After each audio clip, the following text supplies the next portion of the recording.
Ang katangian ng mga Spartans tulad ng madisiplina, may tapang at lakas at pagganap sa paggawa ng lakas na taglay ng mag-aaral tulad ko na may maitutulong sa kasalukuyang nararanasan natin na krisis o pandemya. Pagsunod sa health protocols. Ang disiplina ay makatutulong sa isang mag-aaral na masunod ang mga health protocols ng pamahalaan tulad ng pagsusuot ng maskara, social distancing at pag-iwas sa matataong lugar.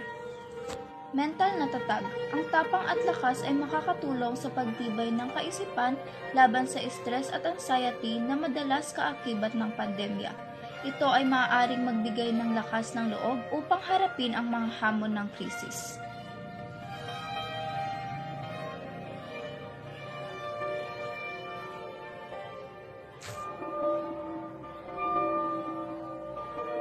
Aktibong pakikilahok. Ang pagganap sa paggawa ng lakas ay maaaring maipakita sa pamamagitan ng aktibong pakikilahok sa mga community efforts at pagtulong sa mga nangangailangan, tulad ng pagbibigay ng donations o volunteer work.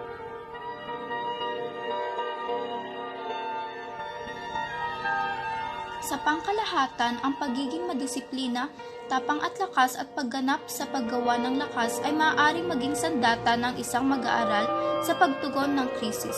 Ito ay hindi lamang nagbibigay ng resistensya sa pisikal na aspeto ng pandemya, kundi pati na rin sa aspetong emosyonal at mental.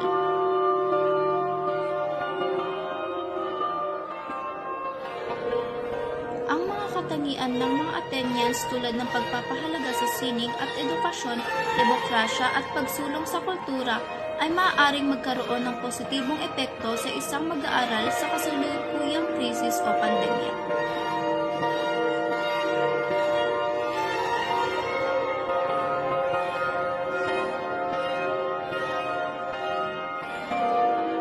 Personal na pag-i-effort. Ang mag-aaral na may pagpapahalaga sa sining at edukasyon ay maaaring pagtuunan ang oras ng pandemya sa pagpapalawak ng kanilang kaalaman sa pamamagitan ng online courses, pagbabasa at pagpapaunlad ng mga artistic na kakayahan. Mental na kalusugan. Ang pag-appreciate sa sining at edukasyon ay maaaring magsilbing outlet para sa stress at maging paraan ng pagpapalakas ng mental na kalusugan. Demokrasya. Aktibong pakikilahok. Ang mag-aaral na taglay ang espiritu ng demokrasya ay maaaring maging aktibong bahagi ng diskusyon at debate online ukol sa mga isyu ng lipunan, lalo na sa konteksto ng pandemya. Ito ay isang paraan ng pagpapahayag ng sariling opinyon at pakikipagtulungan sa iba.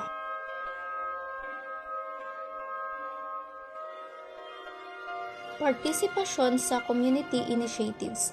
Sa ilalim ng demokrasya, ang mag-aaral ay maaaring mahikayat na makiisa sa mga community initiatives at maging boses para sa pangangailangan ng kanilang komunidad.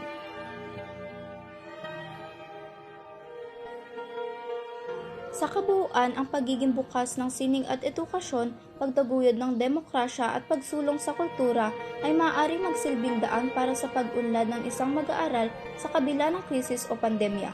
Ito ay nagbibigay hindi lamang ng sapat na kaalaman, kundi pati na rin ng pag-unlad ng kritikal na pag-iisip at pagkakaroon ng malasakit sa kapwa.